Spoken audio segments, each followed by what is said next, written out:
essaie de comprendre Yemei Asfira, qui se représente en vérité cette période, ce qui est une période de Achana, de préparation à Kabbalat Torah, une préparation pour recevoir la Torah.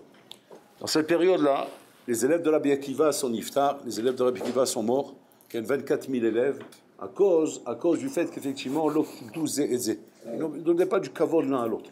C'est-à-dire qu'il n'y avait pas une considération de l'un envers l'autre. Et ça a entraîné. Lorsqu'on essaie de comprendre cela, il y a une akdama extraordinaire du Rambam. Le Rambam ramène dans Alachot Retzicha, dans les Alachot concernant les meurtres.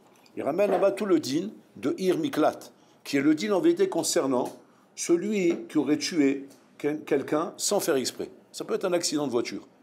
Il a pris sa voiture le matin, il va au travail tranquillement. Et là, allez-nous, que Dieu préserve. Il y a eu un accident, une mauvaise manœuvre, shalom, qui a entraîné qu'il a fauché un passant, et que ce passant, maintenant, il est mort. Suite de l'accident, il est mort. Dans le dîner d'aujourd'hui, ça se passe, il y a des enquêtes, il y a des trucs qui se passent, on vérifie si le bonhomme était dans son état normal pour pouvoir conduire, ça peut entraîner des suites fâcheuses, au niveau justice. Mais bon, disons que le bonhomme, on s'est rendu compte que Baruch Hashem, il a bien fait ses manœuvres, il y avait des témoins, c'est le passant qui s'est mal comporté, etc., peu importe. Dans le din Torah, on appelle ça Rotser Beshogeg. On appelle ça qu'il a tué sans faire exprès. Quel est le din dans ce cas-là? On prend le bonhomme et on l'oblige à partir d'Ir Miklat, dans des villes de refuge. Les villes de refuge qui étaient des villes que la Torah avait demandé qu'il y ait, justement pour abriter ces gens-là jusqu'à la mort du Kohen Gadol. Jusqu'à que le Kohen Gadol, qui était à cette époque-là, mourait. Et seulement à ce moment-là, quand il va mourir, on libérait le bonhomme de la ville de refuge. Mais jusqu'à ce moment-là, il devait rester dans cette ville-là pour se réfugier. Et quand on essaie de comprendre le pshat, l'explication de ça, qu'est-ce que ça va donner le fait de prendre ce bonhomme-là et de le mettre dans cette ville de refuge, qu'est-ce que ça va changer, comment ça va réparer la mort de celui qui est mort ici. On explique, le Rambam, il explique là-bas, qu'on veut dire que Retzicha, que le meurtre, est une des fautes les plus graves dans la Torah. Parce que pourquoi? Il dit parce que quand Koshbo, il a créé le monde, il a créé l'homme dans ce monde, l'homme représente l'être qui va, par son comportement, par son libre arbitre, sanctifier le nom d'Hachem dans le monde. Cette sanctification du nom d'Hachem dans le monde, lorsque un homme est là pour le faire, et que cet homme-là disparaît, cet homme-là va enlever dans le monde cette réalité-là de la sanctification du monde d'Hachem. C'est de là que vient le Kaddish d'ailleurs. Pourquoi on fait le Kaddish? Les gens y croient, on fait le Kaddish pour le mort. C'est pas vrai. On fait le Kaddish pour les vivants, pas pour le mort. Pourquoi pour les vivants? On dit qu'il soit sanctifié, que le nom d'Hachem soit sanctifié. Pourquoi? Parce que maintenant, cet homme-là qui est parti de ce monde, il y a moins de sanctification du nom d'Hachem dans ce monde, par sa présence, par sa avoda, par sa manière de se comporter. Cette présence de cet homme-là qui a disparu, nous devons la remplacer par une sanctification du nom d'Hachem. Donc on vient, les gens qui sont vivants, les proches, dire Idkadad, Vidkadash, pour dire nous sanctifions le nom d'Hachem. Nous continuons à le sanctifier, malgré que cet homme-là est parti. Quand un homme a été assassiné, il a disparu de ce monde, il manque de cette sanctification du nom d'Hachem dans le monde. Donc qu'est-ce qu'il faut pour cela? Maintenant, il faut lui trouver un makom. Il faut lui trouver un endroit qui va être un endroit qui va être capable de pouvoir le recueillir, l'accepter. C'est-à-dire que cet homme-là, comme le Rambam veut dire, il n'a plus de makom dans le olam. Il n'a plus sa place dans le monde. C'est toute la place d'un homme dans ce monde ne commence que quand maintenant dans ton comportement tu sanctifies le nom d'Hachem dans ce monde. Si maintenant ton comportement est le contraire de la sanctification du nom d'Hachem dans ce monde, ça fait que quoi? Ça fait que tu n'as plus de place dans ce monde. C'est-à-dire que c'est pas comme nous on croit. Nous on croit que ce monde accueille tout le monde. Il accueille tout le monde. Ceux qui respectent, ceux qui ne respectent pas, ceux qui font la religion, ceux qui ne font pas la religion, comme ça on croit. Et donc à partir de là, le monde est ouvert et donne le libre arbitre à chacun de faire comme il a envie de faire. C'est pas comme ça d'après ce Rambam. D'après ce Rambam, ce monde est ouvert uniquement à une catégorie de personnes qui sanctifient le nom d'Hachem dans le monde. Si tu ne sanctifies pas le nom d'Hachem dans le monde, tu n'as plus ta place dans ce monde. Chazé Shalom, ta vie, Kaviachon, n'a plus la valeur qu'elle aurait dû avoir si effectivement elle était justifiée par cette sanctification du nom d'Hachem. S'il n'y a pas ça, ta vie, Chazé Shalom, est en danger. En danger de quoi? En danger de mourir. C'est que d'où vient le fait qu'il y a des gens qui n'ont pas, Chazé Shalom, une protection divine sur eux, et que, que Dieu préserve, très facilement ils peuvent être comment dire, emporter et disparaître et mourir comme ça subitement, c'est parce qu'il n'y a pas cette protection divine sur eux. D'où vient la protection divine sur une personne? Elle vient du fait que le bonhomme sanctifie le nom d'Hachem dans le monde. C'est-à-dire ce qui va justifier que Hachem te surveille et Hachem te protège, c'est combien tu sanctifies le nom d'Hachem dans le monde. Extraordinaire. C'est-à-dire qu'il y a un dîme ici très ramour, très grave, qui dénote combien mettre le makom d'un homme dans ce monde n'est justifié qu'à partir du moment où tu sanctifies le nom d'Hachem dans ce monde. Comme chaque chose. Regardez, quand on parle, on va dire comme ça. Cette Gemara est posée sur la table. C'est-à-dire que cette table devient le makom de cette Gemara. D'accord? Elle devient le makom de cette Gemara. Maintenant, qu'est-ce qui va honorer la table? C'est quand la table va dire je suis l'objet d'être le makom de cette Gemara. Donc elle est honorée par cela. Comme on a vu là-bas à propos de Abraham Avinu lorsqu'il a acheté Marata Marpella. C'est marqué là-bas que le terrain est monté. En quoi il est monté? Parce qu'il a enterré de là-bas la Voteno Kedoshim. Ça fait monter le niveau du terrain. Comme si que le terrain lui-même comprenait quelque chose et qu'il ressentait maintenant une élévation.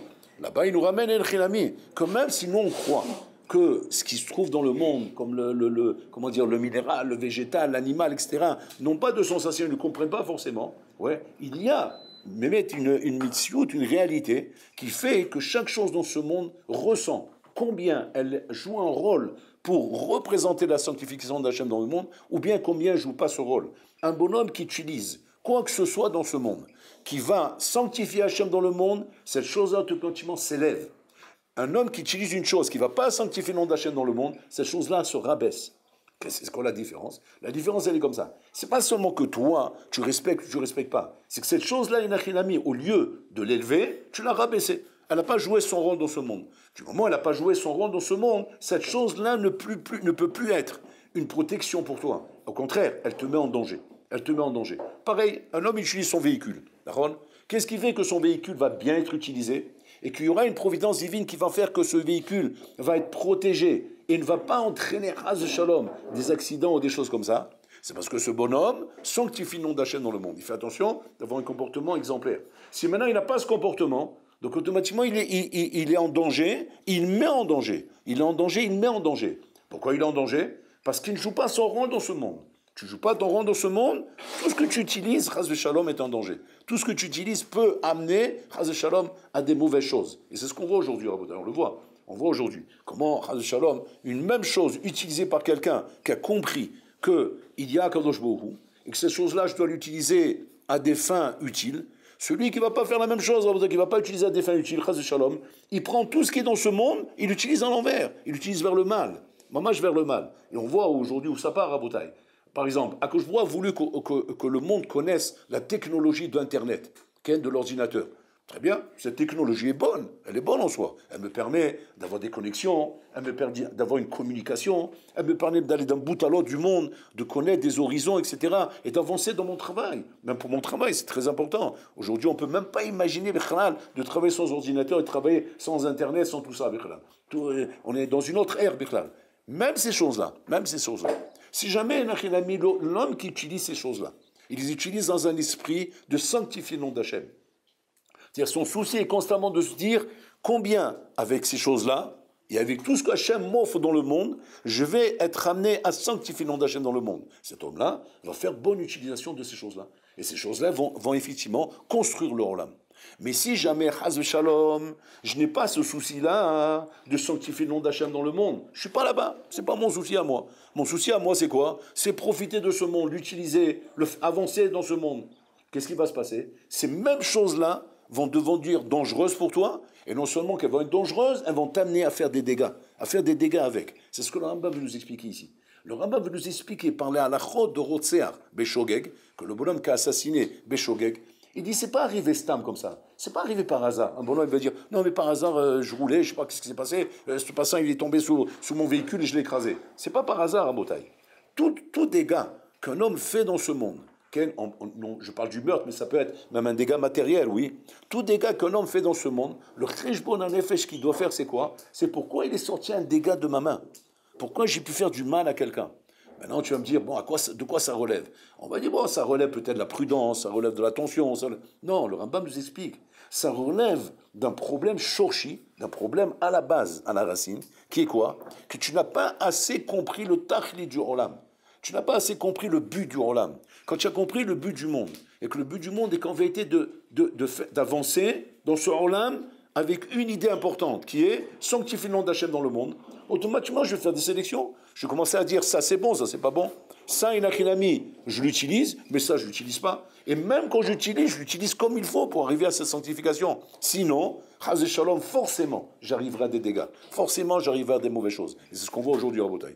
Malheureusement, cette communication d'Internet, qui est quelque chose de fabuleux qu'Hachem il a mis dans le monde. Ouais. Si l'homme simplement avait l'esprit de se dire, attention, même si c'est extraordinaire, même si c'est beau, c'est pour sanctifier le nom d'Hachem dans le monde. Voilà, c'est ce qu'on fait avec ça, par exemple. Ouais. On se sert de ça pour passer dans Internet, et pour propager la Torah d'Hachem. Il a fait mot. On peut se servir de ça aussi pour propager de la pourriture dans le monde.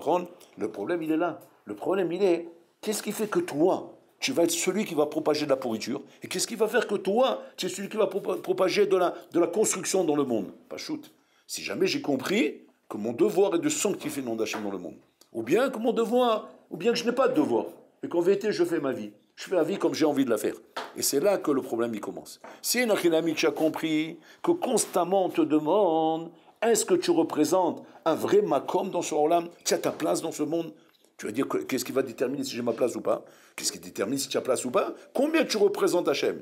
Combien toi, Hachem et Nachilami est représenté par toi? Si Hachem est représenté par toi, tu as ta place dans ce monde. Avoir sa place dans ce monde, c'est-à-dire que le Olam est en harmonie avec toi. Aucun dégât va sortir de tes mains. Ça va sortir que du bien de tes mains. Par contre, si le monde n'est pas en harmonie avec toi, pourquoi? Parce que le monde, tu ne l'utilises pas pour ce but-là. Tu ne l'utilises pas pour sanctifier le nom d'Hachem dans le monde. Donc le monde n'est pas en harmonie avec toi. Quand il n'est pas en harmonie avec toi, qu'est-ce qui va se passer? Il va sortir des dégâts de tes mains. En l'occurrence, la Ritzicha Beshogeg, d'avoir tué quelqu'un sans faire exprès. Pourquoi? Parce que l'instrument dont tu te sers, qui est par exemple le véhicule, ou bien l'ordinateur, ou bien le iPhone, ce sont des instruments qui peuvent détruire Chas Shalom. Et tu dis, mais qu'est-ce qui va déterminer maintenant s'il détruit ou pas? Ce qui va déterminer s'il détruit ou pas, hein, c'est le kivon que tu lui donnes, la direction que tu lui donnes. Est-ce que j'utilise dans la sanctification d'Hachem, et donc automatiquement, je lui mets une protection autour, et je fais attention comment je m'en sers, ou bien non? C'est ce qu'il a fait quand je broie avec Adam Arishon. Une fois qu'Hachem il a créé le monde, il a créé le Gan Eden, il a pris Adam Arishon, il a fait promener dans le jardin. Il a dit, regarde le monde que j'ai créé. Il a montré le jardin, le Gan Eden, il a montré un monde fabuleux, il a fait voir le monde entier. Le monde entier, mamache en rapide. Une fois qu'il a fait voir tout le monde, il lui dit comme ça, je t'en supplie Adam Arishon, c'est toi qui vas être l'origine de toute l'humanité. Surveille mon monde, protège mon monde. Chez l'autre et quelqu'un d'autre. Fais attention de ne pas le détruire. Fais attention de ne pas détruire mon monde. Qu'est-ce qu'il est en train de lui dire là, à Kadosh Baruch Hu? Kadosh Baruch Hu est en train de lui dire, en d'autres mots, je te mets entre les mains les clés de ce monde. C'est comme un homme qui donne maintenant son entreprise entre les mains de quelqu'un. C'est-à-dire qu'il lui dit, fais attention, c'est toi maintenant qui es responsable. Kaverol comme dit Hachem maintenant se retire. Bon, il ne se retire pas vraiment. Hachem est toujours en train de surveiller. Mais il te laisse le libre arbitre. Il te laisse la possibilité de faire avec tes mains ce que toi tu as décidé de faire. Tu as décidé de détruire, tu vas détruire. Tu as décidé de construire, tu vas construire. Mais ça, c'est entre tes mains. C'est exactement comme ça, Rabotai, depuis la création du monde jusqu'à la fin des temps. Quoi qu'il arrivera dans le monde, quoi qu'il sera mis mamash, à ta disposition, dans la technologie, dans le modernisme, dans la musique, dans tout, dans tous les domaines, Ken, tu auras toujours la même question devant toi. Ken, je construis ou je détruis? Qu'est-ce que je fais avec ça? Ani bonnet ou ani ores? C'est ça le Inyan. Maintenant, ça va dépendre de ton regard. Ça va dépendre de ton regard. Tu te balades dans la vie, dans la rue comme ça. Tu vois des filles. Très bien. Une fille, tu vas dire à quoi elle sert une fille? Ben, ça sert à draguer. Ouais, on va la draguer, après on va faire un kiff. Ouais. À Kouchebou, tu dis non, c'est pas ça que ça sert une fille. Tu dis à quoi ça sert alors? Mais ça sert avec une fille qui va te permettre demain de construire un couple, te marier avec elle et amener des enfants. Regarde là, Istaklout, comment Hachem veut que tu regardes le monde. Et Hachem veut que tu corriges ça. À partir de là, qu'est-ce que je dois faire? Ben, je dois faire attention. C'est quoi faire attention? Ben, tu n'as pas à la draguer. Tu n'as pas commencé avec elle. Tu n'as pas lui tourner la tête. Parce qu'après, qu'est-ce qui va se passer? Tu fais mauvaise utilisation de la chose, ça va amener un dégradement. Et même là, ça va entraîner des dégâts, et des chorbanot, et des ignanim, comme on voit aujourd'hui, Rabotai. Tout ce qui se passe aujourd'hui n'est pas quelque chose de pélé. C'est pas pélé, Rabotai, c'est pas quelque chose d'étonnant. C'est ce que il avait prévenu quand il a créé le monde, il a donné les clés à Adam Arishon. Il a dit, sache une chose, tu as entre les mains la direction de ce monde. Tu peux le détruire, tu peux le construire. Tout dépend comment tu es nigash, comment tu t'approches de chaque chose. Quelle approche tu de chaque chose. Chaque chose demande une définition. Chaque chose est là pour une raison bien précise. Tu sais t'en servir inémato, tu sais pas t'en servir, il va voir. Et c'est ça, et c'est valable pour chaque chose. Demain, tu t'achètes une voiture. Fais attention, cette voiture peut servir à faire des mises-votes, elle peut t'amener rapidement d'un endroit à l'autre, elle peut t'aider à faire des choses très très bien. Seulement, si malheureusement, tu t'en sers pas, justement dans une bonne intention, dans un bon esprit, automatiquement, tu n'as plus de place dans ce monde. De plus avoir sa place dans ce monde, c'est-à-dire, ça veut dire par là que tu es un rotser en potentiel, tu es un assassin en potentiel. Qu'est-ce qu'on fait quand on a un assassin en potentiel qui est arrivé, Béchogeg, à tuer quelqu'un sans faire exprès? On est obligé de lui créer une ville de refuge qui va être l'endroit où on va le poser là-bas. Ça veut dire quoi? Que tout le ridouche de Hirmiklat veut dire que cet homme-là n'avait pas de place dans le monde. C'est-à-dire que l'Olam, en vérité, ne peut pas l'accepter, ne peut pas le prendre. Maintenant, on n'a plus ces villes de refuge, on n'a plus ces lois-là. Le Beth Amikdash n'est plus là, donc on n'a plus ces lois-là. Mais la shkafa, elle est toujours là, elle est toujours valable. C'est-à-dire que quand je regarde un bonhomme, et je le vois comment il évolue, et que ce bonhomme-là n'est pas conscient des responsabilités qu'on a dans ce monde. Parce que nous, on prend ça à la légère. Qu'est-ce qu'on se dit? On se dit non, c'est simplement une question de conviction dans la vie. Il y en a qui ont des convictions religieuses, il y en a qui n'ont pas des convictions religieuses. Il y en a des bonhommes qui sont engagés, il y en a qui sont moins engagés. Voilà. Donc, mais là, chacun fait sa vie, chacun fait son choix. C'est pas vrai, Rabotaï. Parce que le Rambam est en train de nous expliquer, c'est pas comme ça. Le Rambam est en train de nous expliquer, c'est pas une question de conviction, c'est une question de réalité. La réalité, elle est comme celle-là. C'est quoi? C'est qu'Hachem a créé ce monde, et quand je suis d'accord qu'Hachem a créé ce monde, ça implique automatiquement des responsabilités. C'est pas simple, tu vas dire, je crois qu'Hachem a créé le monde, mais je fais ce que je veux. Tu peux pas en même temps croire qu'Hachem a créé le monde et en même temps faire ce que tu veux. Ça, c'est impliqué l'un avec l'autre. C'est pas il a créé le monde, il est de côté. Comme maintenant le menuisier, il a fait la table, maintenant je fais ce que je veux de la table. Qu'est-ce que je vais faire de la table? On va faire une table de ping-pong. Alors que lui, il n'a pas fait pour ça, il a fait une table de salon. C'est-à-dire, il va pas faire un procès quand même. Pourquoi? Parce que lui, quand il a créé la table, une fois qu'il l'a vendue, ben, il n'en a rien à faire ce que tu veux avec. Ouais, moi j'ai envie de me coucher dessus. Qu'est-ce qu'il y a? Tu vas venir me faire un procès? Non, c'est sûr que non. Bon, alors là, c'est pas comme ça. Lorsqu'Hachem, il a créé le monde, il t'a donné ce monde, Hachem te tient pour responsable de tout ce qui se passe dans ce monde, depuis la création du monde jusqu'à la fin des temps. Donc, c'est-à-dire qu'à chaque instant, je ne dois pas simplement, me soucier de mon bien-être personnel dans ce monde, combien ce monde me fait kiffer, combien je profite. C'est pas seulement ça la question que je dois avoir. La question que je dois avoir, c'est en permanence me dire, de quoi je suis responsable? Ma'chovati be'olami. C'est la première phase du Messias Yesharim. Ma'chovato be'olamo. Quel est mon engagement dans ce monde? Quelle est ma responsabilité vis-à-vis de tout ce qu'Hachem m'a mis entre les mains? Hachem m'a donné une famille, il m'a donné une femme, il m'a donné des enfants, il m'a donné un potentiel rabotail de choses qui sont capables de construire un avenir. Tu es responsable de ça? Tu es conscient de ce qu'on t'a donné? Tu as pris conscience de ça ou pas? Ou bien tu es en fait un bonhomme qui prend les choses à la légère et tu fais les choses un peu comme tu as envie. C'est ce qui se passe aujourd'hui. Aujourd'hui, on est dans une société rabotaille où de moins en moins l'homme est responsable. L'homme est de moins en moins responsable par rapport aux choses qu'on a mis entre ses mains. On a l'impression qu'en vérité, qu'on brasse un peu n'importe comment tout ce qu'on a entre ses mains et on ne se rend pas compte rabotaille des conséquences qu'il y a derrière ces choses-là. Ça, c'est le digne de Rotser qui vient nous apprendre ça. Lorsqu'on demande comment Bololam il a entraîné une chose pareille, que 24 000 élèves de Rabbi Akiva ils sont morts, comment une chose pareille? Et pourquoi? Ils n'ont pas fait des avéros graves. Il n'y avait pas un kavod mutuel entre eux. C'est-à-dire qu'il n'y avait pas, on ne voyait pas chez eux, c'est-à-dire comment chacun respectait l'autre, etc. Il y avait un kavod, mais pas kavod zérazé. Nous, ça entraîne que, Hazu Shalom, on va faire mourir ces élèves de cette manière-là. On ne parle pas de rigolo, Rabotai, on parle de Tanaïm, Rabotai. Et là, en vérité, c'est ce qu'il dit le Rambam. C'est la responsabilité que vous avez.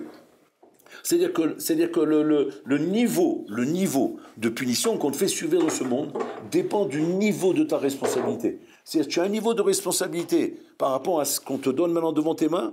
C'est un cas katan et nakhinami katan et l'obardat. Donc il a moins de responsabilité. On le tient moins pour responsable. Tu deviens bar mitzvah, tu as des responsabilités. C'est quoi tes responsabilités? Tu dois mettre tes tefilines tous les matins.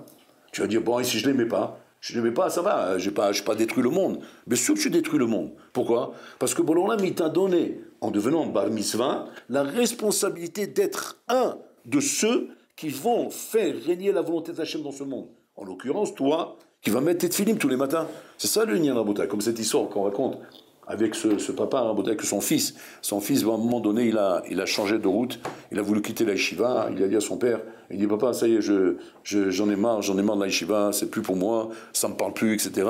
J'ai décidé que je pars avec des copains, où vous partez en Asie. Eric l'Asie l'a trouvé. Je veux partir en Asie, vous savez, avec des copains, on veut changer de cadre, etc. Je change vraiment d'horizon. Il a dit quoi? Le papa, il est devenu fou. Il dit, tu vas en Asie? Chez Merhem. C'est le dernier truc qu'il pensait, là. Il dit, mais qu'est-ce que tu as fait en Asie? Qu'est-ce qui va se passer avec toi là-bas? Il dit, papa, pose pas de questions, c'est décidé, ça y est, je suis plus au niveau d'en discuter avec toi. La décision a été prise. Donc voilà, je voulais juste te mettre au courant, par respect pour toi, c'est tout. Donc je m'en vais en Asie. Bon, le père, il a vu qu'il n'y a rien à faire. Donc il a tourné le problème dans l'autre sens. Il dit, bon, écoute, je te demande une faveur. Il dit, ouais, bon, demande toujours, on verra bien si je peux te la faire. Il dit, je t'en supplie, prends tes films avec toi et mets-les tous les jours. Voilà ce que je te demande. Petite faveur. Pas grand-chose. Alors il regarde comme ça, il regarde son père, il dit, papa, tu sais que tout se négocie dans la vie. Il dit, qu'est-ce que tu veux dire par là? Il dit, pas de problème, je prends mes films, je les mettrai tous les jours. Ouais, mais pour ça, il faut que tu me fasses un petit chèque. Ouais. C'est un travail pour moi. C'est pas chaud de mettre mes films tous les jours là-bas, rouler. Bon, le papa, il s'énerve pas. Il y a de quoi lui mettre une tarte à celui-là. Mais c'est pas grave, il s'énerve pas, il rentre dans son malheur. Il dit, ouais, bien sûr, je comprends, c'est difficile, je comprends que c'est pas quelque chose d'évident, alors qu'il a grandi dans les chivotes, et pour les films, c'était évident, je l'étrangle avec s'il ne met pas les films. Je rigole, quoi. Maintenant, il me dit, il est en train de faire du chantage. Il fait du chantage, là. Mais le papa, il est racham. Il rentre dans le jeu avec son fils. Et il n'y a pas de problème. Tu sais quoi? Tu voyages, tu prends tes films, tu les mets.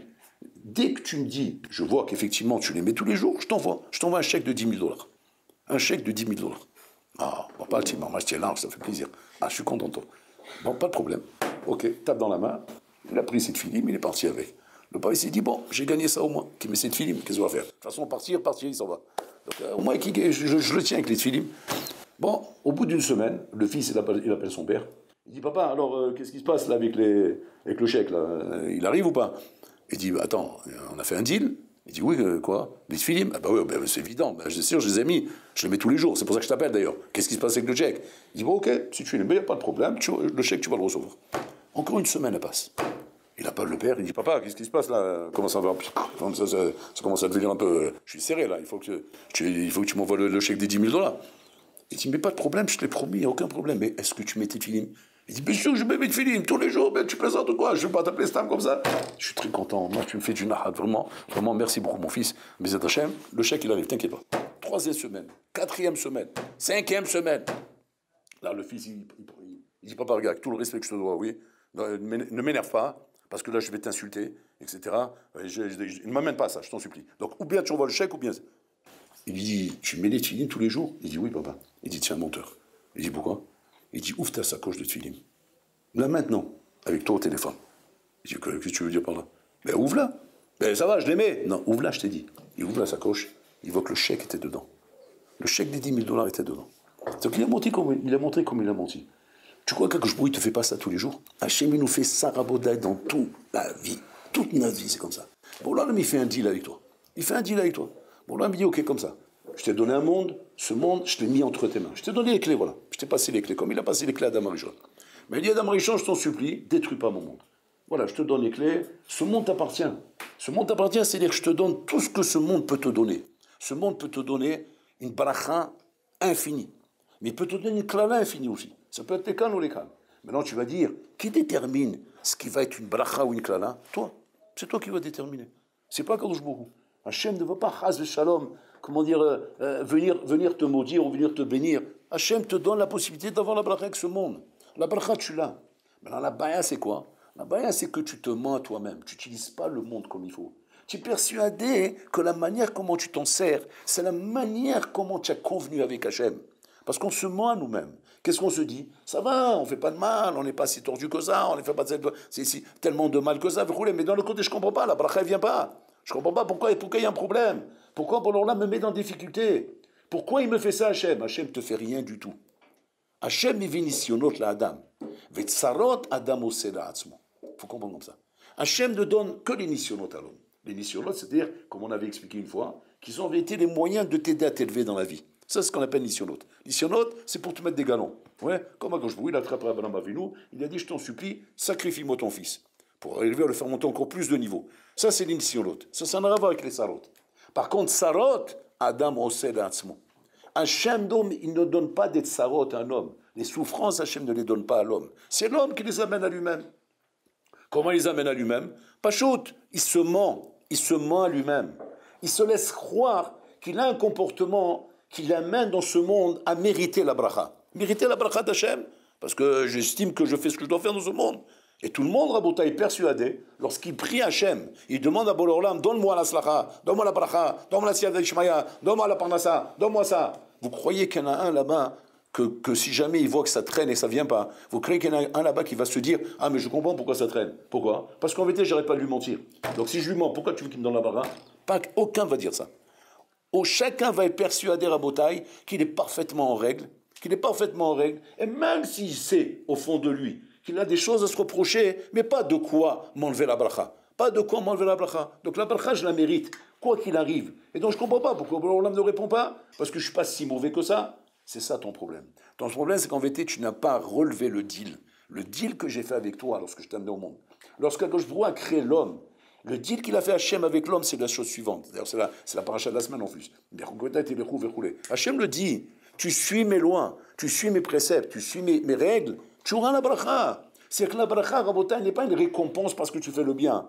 La bracha, Rabotai, est une conséquence naturelle du bien que tu fais. Le monde, naturellement, t'amène au bien. Pourquoi? Parce que le bien, il est déjà dans ton sac. Dans le sac, il y avait le chèque. Le chèque, il était dedans. Il n'était pas chez moi et que moi, je dois t'envoyer une fois que toi, tu m'appelles parce que tu m'appelles sans arrêt pour me dire que je te l'envoie. C'est ce qu'on fait dans notre filote. On appelle Hachem. Où est la parnassa, Borolam? Qu'est-ce que tu attends pour m'envoyer la parnassa? Mais ça va pas, mais qu'est-ce que je suis en train de faire là? Mais je comprends pas, qu'est-ce que tu attends? Espèce d'abruti, la parnassa, elle est dans ta poche. Elle est dans ta poche, la parnassa. Seulement la baïa, hein, c'est ton comportement qui fait que tu n'arrives pas à la voir. Tu n'ouvres pas le sakit. Tu ne mets pas tes tefilines. C'est un exemple, les tefilines que je vous amène. Tu ne fais pas ce qu'il faut faire. Donc, va-t'en que la parnassa, tu ne la trouves pas. Parce que tu sais où il est le chèque. Il est bidou que là où je t'ai demandé de faire.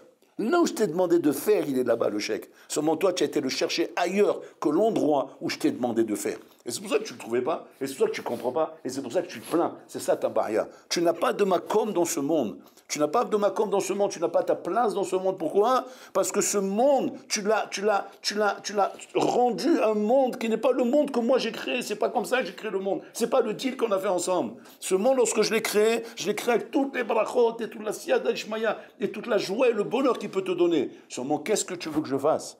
Si toi maintenant, tu n'es pas en règle avec ça, tu n'utilises pas la chose comme il faut l'utiliser. Et là, le problème, il est là, Rabotai. Dans chaque chose dans la vie, quand un homme veut savoir qu'est-ce qui a entraîné de telles conséquences, pourquoi j'ai telle conséquence, pourquoi il m'arrive telle ou telle chose, pourquoi c'est ces choses-là qui arrivent en bataille. C'est très simple en bataille, sauf Maaseh Mashavatrila. Tout Maaseh implique une marchava au début. Tu as une pensée, cette pensée t'a amené à faire tel acte, c'est la conséquence de ce que tu as. Un homme ne peut pas avoir un bataille, ne peut pas récolter des pommes de terre s'il plante des tomates. Ce que tu plantes, tu récoltes. Tu as planté ça, tu ne peux pas récolter autre chose. C'est-à-dire qu'en vérité, notre démarche envers Hachem doit être une démarche en bataille qui soit une démarche droite, yeshara. C'est-à-dire qu'il y ait un rapport avec ce qu'on demande à Hachem et les maasim que nous faisons. On s'est décalé à ce niveau-là. En fait, on a décalé Rabotai, le rapport avec Hachem et les maasim que nous faisons. Nous, on estime que le rapport qu'on a avec Hachem est un rapport Rabotai où Hachem doit répondre à nos demandes. Ouais, mais qu'en vérité, nos maasim n'ont rien à voir avec ça. C'est faux. Bon, alors là, mais tu dis, tes maasim, tes actes sont liés directement avec ce que tu prétends me demander. Tu ne peux pas me demander quelque chose si jamais tes maasim et tes actes ne sont pas en accord avec ce que je te demande. Ton problème, il est là-bas, Rabotai. Le problème, il n'est pas ailleurs. C'est exactement comme cet exemple que je vous ai ramené. Donc il ne faut pas s'embrouiller et chercher midi à 14h à Botaï. Le problème, il est là. Seulement, cette milchama avec le Yetzara est une milchama très dure. La bataille contre le Yetzara est très dure à Botaï. C'est une guerre très très dure. Et pourquoi elle est dure, la guerre? Je vous explique pourquoi. Pas parce que tu n'arrives pas à la surmonter. Non. Parce que malheureusement, le Yetzara t'a mis dans la tête à Botaï des maskanotes, des conclusions qui sont tes conclusions à toi. Où tu ne pourras pas être autre chose que ce qu'il a fait de toi. Le Yetzara, il a décidé maintenant de faire de toi une chose pareille. Il a fait mal. Maintenant, dans ta tête, ça s'est conclu. Je suis ça, moi. Je ne suis pas autre chose. Maintenant, regarde le nœud que je me fais dans ma tête. Le nœud, il est comme ça. Moi, je demande à Hachem, qui me donne, qui m'aide, qui me fasse, etc. Il n'y a pas de problème. Le problème, c'est que Borolam me dit, j'aime pas cette place où tu t'es mis. Ce Makom, là, je l'aime pas. Je veux pas que tu sois là-bas. Maintenant, nous, qu'est-ce qu'on dit à Hachem? Mais je peux pas être ailleurs que là-bas. Maintenant, est-ce qu'au moins tu es conscient que l'endroit où tu te trouves, c'est l'endroit qui te fait des problèmes? C'est ça qui te fait tes problèmes ou pas dans la vie? Ça, c'est une étape, Rabotai, c'est pas facile. C'est pas facile d'arriver à ça. C'est déjà une étape. C'est déjà un homme arrive à comprendre que la position où je suis, c'est elle qui me fait mes problèmes. C'est déjà 50% du problème qui est résolu. Mais ça, c'est une étape qui n'est pas évidente. Qui n'est pas évidente. Maintenant, vous allez me dire, et si jamais j'ai compris, ça y est, j'ai résolu mon problème? Non, pas encore. Pas encore. Parce que même quand tu as compris, l'effort qu'il faut faire pour sortir de là-bas est très très difficile, Rabotai. Très difficile. On raconte comme ça qu'il y a un animal, c'est une étude qu'ils ont fait, maman, chez les scientifiques, une étude très intéressante qui nous a appris à nous un moussard de folie, Rabotai. Un animal comme ça, qu'on trouve là-bas en Amérique du Sud. Cet animal, Rabotai, est un animal qui fait tous les jours le même parcours. C'est-à-dire, il va dans son eau, il sort de son eau, il va sur la terre, ouais, pour récupérer là, des aliments qu'il prend, etc. C'est rivé entre les deux, entre l'eau et la mer. Et il fait toujours le même parcours. Maintenant, les chercheurs et les scientifiques roulés, ils sont intéressés un peu à la façon de vivre de cet animal. Et donc, ils ont voulu l'observer, ils l'ont observé, et ils ont voulu voir comment le comportement de cet animal-là est bloqué sur une habitude. Regardez ce qu'ils ont fait. Ils ont fait comme ça. Ils ont pris le parcours de l'animal, ils ont vu qu'il a toujours le même parcours. Sur son parcours, ils ont mis un piège. Mais un piège que l'animal voit. Il voit le piège de l'animal. Pas un piège caché. Un piège que lui-même, il peut voir. Maintenant, si l'animal, quand maintenant il arrive devant le piège, il voit le piège, par réflexe, qu'est-ce qu'il doit faire? Eh bien, il va changer de parcours. Alors, il va tourner à droite ou à gauche. Ça va être un exploit. Pourquoi? Parce que d'après les analyses scientifiques, il ne change jamais de parcours. Il ne change jamais. C'est une analyse qui s'est faite en bataille sur plusieurs cas, sur plusieurs exemples d'animaux. Il ne change pas. Maintenant, ils se sont dit, viens, on va voir. Si maintenant on le met devant un danger, si malgré tout, il va continuer ou bien il va changer, ce qui est normal. Parce que par réflexe, un homme ou un animal ou n'importe quoi cherche à sauver sa vie, on lui met un piège. Et le piège, il le voit. Regardez comme c'est extraordinaire. L'animal, il avance, il sort de l'eau. Et ce jour-là, sur son parcours, il y a ce piège. Il arrive, il voit le piège. Et là-bas, c'est un tsouma botaï, c'est un moussard de folie. Là-bas, on voit l'animal, là-bas en train de hurler de douleur. Il hurle, il pleure, boré. Et là-bas, on se demande, mais pourquoi il hurle, pourquoi il pleure, qu'est-ce qui lui fait peur? Quel est ton problème? Tu sais très bien c'est quoi le problème, c'est quoi? C'est qu'il y a un piège devant lui maintenant. Et ce piège, il va se faire attraper. Il sait qu'il va se faire attraper. Et que maintenant, en se faisant attraper à ça, c'est fini. Sa vie est terminée. Rien. Quel est le problème? Tourne à droite ou tourne à gauche. Change de parcours. Il ne peut pas. Il ne peut pas changer de parcours. Pourquoi? Parce que c'est signé chez lui en bouteille. C'est enraciné dans sa tête. Il doit suivre ce parcours. C'est-à-dire c'est inévitable. Il ne peut pas faire autrement. Et vous le voyez comment, malgré lui, avec tout le tsar qu'il a, comment il tombe dans le trou. Shtlaf, Moussar Askel. Pourquoi Hachem nous a mis un truc comme ça dans le monde?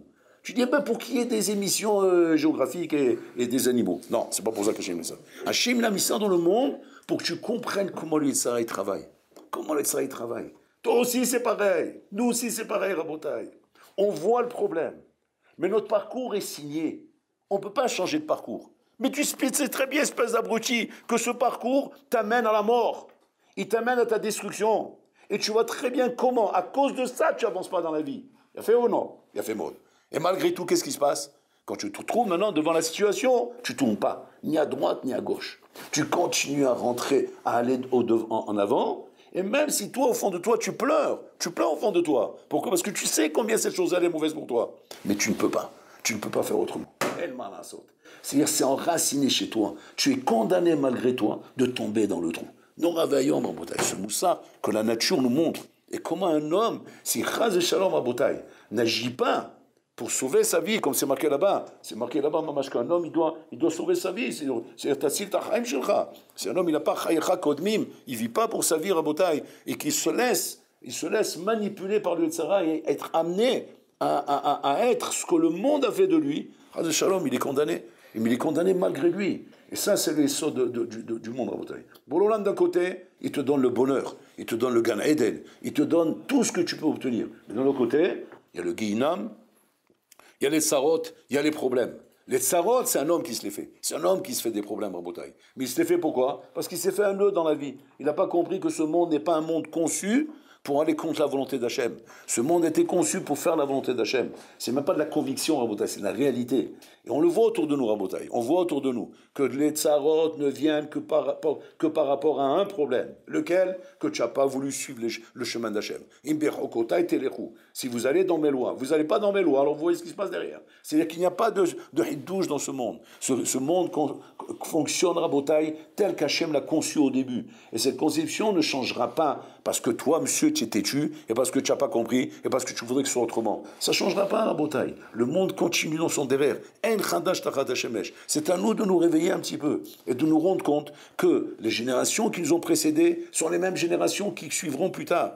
Et on a vu par où ils sont passés. Et on a vu, Rabotai, ceux qui se sont fait avoir, c'est ceux qui n'ont pas voulu suivre les règles. Et ceux qui ont réussi, c'est ceux qui ont suivi les règles. Est-ce que tu crois que puis toi, maintenant, ta génération, tout a changé, que c'est plus la même chose, que même si on ne suit pas les règles, on va réussir? Ça a toujours été la même chose, Rabotai. C'est pas quelque chose de nouveau. C'est pas quelque chose qui a changé, que ça change d'une génération à l'autre. On va dire, ouais, mais ça change sans arrêt, c'est compliqué. Si c'était au moins la même chose, au moins je pourrais tirer des règles, des mascanotes. Mais là, on ne peut pas tirer des mascanotes, c'est constamment ça change. Un d'avoir casé. Meller, il répond à cette question. En chadash tachat hashemesh. Pourquoi il vient nous dire ça? C'est évident ce que dit le Rora. Non, il te dit pas à cause des abrutis qu'on est. De quoi? Que nous on s'imagine, dans notre dimium, dans notre imagination, que ça change sans arrêt. Et que peut-être ce qui est arrivé là-bas, ça ne va pas nous arriver à nous. Parce que peut-être que dans une génération, ça a changé. Comme ils disent les abrutis, qu'est-ce qu'ils disent? Mais ça, c'est avant. Aujourd'hui, c'est plus pareil. Il faut pas comparer les générations d'avant avec les générations de maintenant. Les générations, elles ont changé. Shlomo Meller, il vient te dire, espèce d'imbécile. En chadash tachat hashemesh. Le décor, il a changé. Mais le fond, il est le même. Donc, prends exemple de ce qui s'est passé avant. Si tu vois que ce qui s'est passé avant, amenez-la. À ta génération aussi, ça t'amènera là-bas. Donc, mais là, qu'est-ce que tu t'imagines? Tu t'imagines que tu vas changer le monde. Tu vas faire du monde quelque chose de différent de ce que tu vois aujourd'hui. Rien du tout, Rabotai. Rien ne peut changer. Donc, mais là, s'il y a quelque chose à changer, c'est toi dans ta tête. Toi, dans ta tête, il faut changer. Toi, dans ta tête, il faut commencer à prendre des résolutions. Maintenant, regardez ce qui est extraordinaire. C'est que dans l'autre côté, Borough Olam, il dit comme ça. Voilà, kavod. C'est je vois que tu commences à changer. Je vois que tu commences à changer. Maintenant, le problème, il est quoi? Le problème, il est que le changement que je fais commencer à changer ne peut pas se faire rapidement. Pourquoi il ne peut pas se faire rapidement? Parce que j'ai pris des habitudes, et c'est pas facile pour moi de tout changer comme ça. Et là, regardez comme c'est extraordinaire. Borough il dit comme ça. Tu sais, on n'est pas dans des records, on n'est pas dans un monde de records. Un monde de records où je te demande d'arriver tout de suite en haut de l'échelle. Non. On est dans un monde où dès que tu es tourné vers moi, ça me suffit. Même si tu es très loin de moi. Mais au moins, tu t'es tourné vers moi. Parce que regardez la différence. Je vous pose une question, elle est simple la question. Si je prends un bonhomme en bataille et je le mets au 100e étage d'un bâtiment, et je le mets dans l'ascenseur qui descend, et je prends un bonhomme, il est au rez-de-chaussée du bâtiment, et je le mets dans l'ascenseur qui va monter. D'accord? Je vous pose la question en bataille. Qui est plus grand l'un de l'un ou l'autre? Celui qui est au 100e étage et qui prend l'ascenseur pour descendre, ou celui qui est au rez-de-chaussée et qui prend l'ascenseur pour monter? Ouais. Alors, si on est Hamar Boriko, qu'est-ce qu'on va dire?